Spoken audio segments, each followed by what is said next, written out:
Delighted to have you with me here from, well, the home office, if you will, in Georgia, broadcasting live from my flagship WSB across America.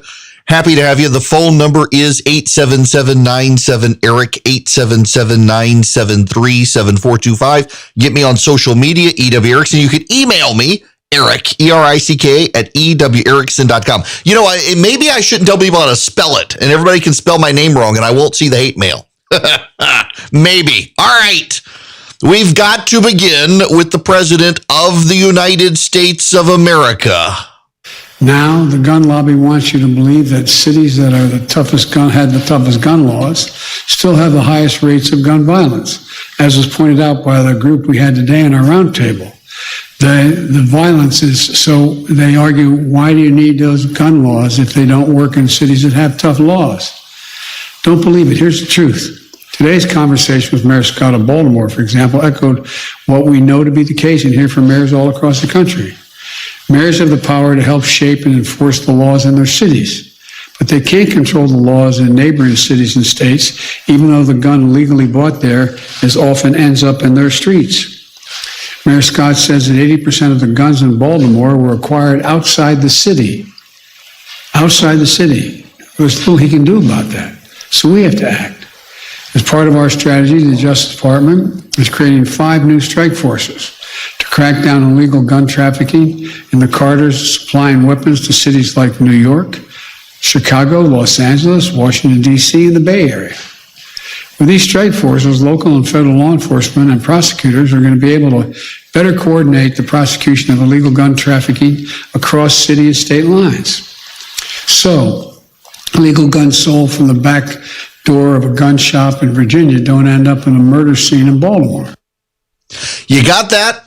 So the lawbreakers are going to other cities, and from those other cities are then bringing the guns back.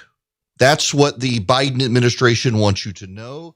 That's what they want you to believe and internalize, is so that it is the lawbreakers out there going to other cities around the country, buying guns and bringing them back. You know who's not buying the guns in those cities? The law abiders. So it's the criminal element then, apparently, going elsewhere and buying guns. And those people who follow the law, well, they're following the law, which is the way it always is. We don't have a gun violence problem in this country right now. We have a crime problem in the country. We need to discuss the implications of this. What we're witnessing from the Biden administration right now is what happens when the people who think Twitter is the real world take over and shape policy.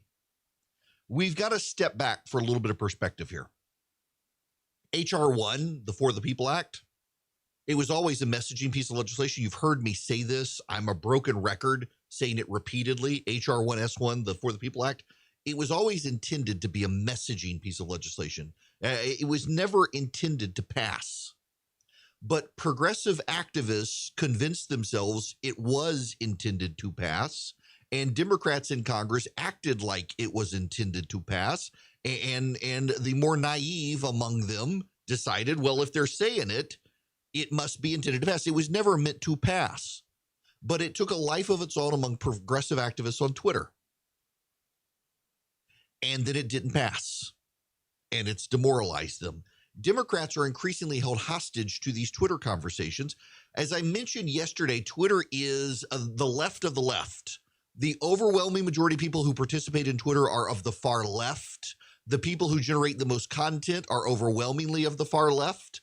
And politicians on the left pay attention.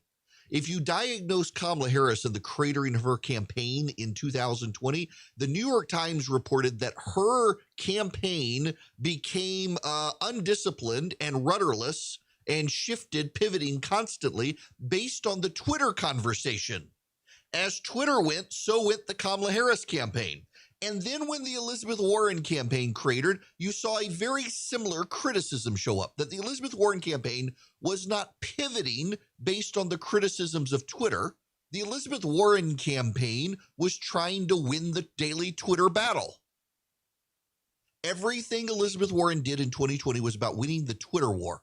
And they somehow convinced themselves that if they were winning Twitter, they were winning in the real world. She may have won the Twitter fights, but she lost the presidential nomination to Joe Biden and went back to the Senate. And in fact, I don't know that she won the Twitter battle. Remember the ridiculousness of the DNA test to show that she was a Native American and she really wasn't? And it embarrassed her. It blew up in her face. She even cut an ad defending it. She did PSAs. You saw the media walk it back and say, what on earth are you thinking? It was to try to win the Twitter war. It didn't work.